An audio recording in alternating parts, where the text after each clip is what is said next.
बहुत पहले की बात है। एक दूरदराज के खूबसूरत जंगल में एक नन्ही राजकुमारी एलिया रहती थी। वह बेहद सुंदर, नेकदिल और दयालु थी। उसकी सबसे अच्छी दोस्त एक रंग-बिरंगी तितली थी, जिसका नाम नूरिया था। नूरिया आम तितलियों से अलग थी क्योंकि वह बातें कर सकती थी और उसके पंखों में जादू था। एक दिन एलिया और नूरिया जंगल में खेल रही थी कि अचानक बादल गहरे होने लगे और आसमान पर एक भयानक साया प्रकट हुआ।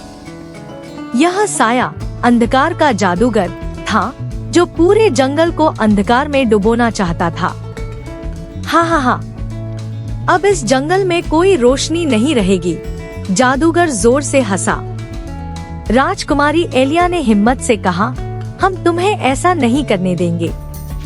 नूरिया ने अपने जादुई पंखों को हिलाया और एक चमकदार रोशनी पैदा की, मगर जादूगर ने अपने काले जादू से उस रोशनी को कमजोर कर दिया। हमें रोशनी का वृक्ष खोजना होगा, नूरिया ने जल्दी से कहा।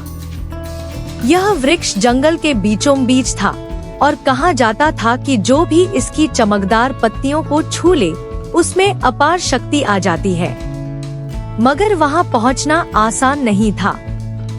रास्ते में खतरनाक झाड़ियां, भटकाने वाले रास्ते और चालाक लोमड़ियों के जाल थे।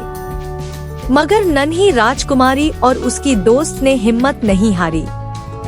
वे सभी परीक्षाओं से गुजरती रहीं। आखिरकार वे रोशनी के वृक्ष तक पहुंच गईं। एलिया ने वृक्ष की सबसे चमकदार पत्ती को छुआ और एकदम से रोशनी की किरणें पूरे जंगल में फैल गईं। जादूगर की सारी शक्ति खत्म हो गई और वह धुएं में बदलकर गायब हो गया। जंगल में फिर से खुशी और रोशनी लौट आई। सभी जानवर खुशी से नाचने लगे और एलिया और नूरिया को जंगल के नायक के रूप में स्वीकार कर लिया गया। तब से एलिया और नूरिया हमेशा मिलकर जंगल की रक्षा करती रहीं और अंधकार का जादूगर कभी वापस नहीं आया।